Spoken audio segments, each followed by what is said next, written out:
પરંતુ શું પોલીસે ઝડપેલા 2 આરોપીઓ જ મુખ્ય સૂત્રધાર હતા કે પછી તેમની ઉપર તેમનો કોઈ હેડ પણ આ લૂંટમાં સામેલ હતો? તે અંગે પોલીસે તપાસ કરતા જે વાત સામે આવી તે ખૂબ જ ચોંકાવનારી છે.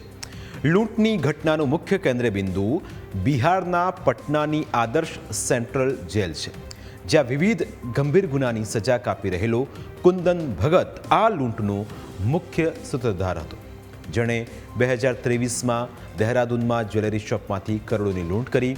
કુંદને જ જેલમાં બેસીને લૂંટનું આખું ષડયંત્ર રચ્યું.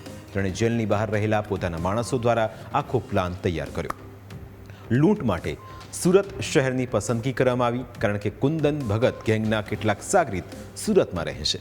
આ સાગરીતો લૂંટ કરવા પોતે બેંકમાં નહોતા ગયા, પણ લૂંટના ગુનેગારોને રેલવે કે બસ સ્ટેશને લાવવા, લઈ જવાનું અને તેમને એક જગ્યાએ એકઠા કરવાનું તેઓ કામ કરતા હતા.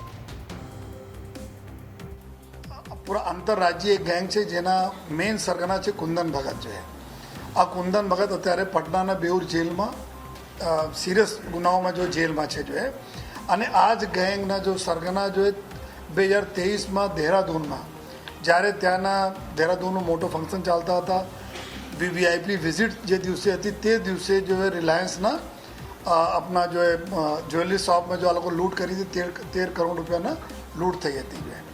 અને આ જ ગેંગના અમુક સાગરીત અહીંયા સુરતમાં જો રહેતા હતા. જો આ લોકો એવું નક્કી કરે કે જેટલા બી લોકો આ પ્રકારના ગુનાઓમાં સામેલ હોય, અલગ અલગ જેલોમાં એકબીજા સાથે કોન્ટેક્ટમાં આવ્યા હોય, આ લોકોને કોન્ટેક્ટ કરીને ત્યાંથી અહીંયા સુરત મોકલવાના ચાલુ કરે છે.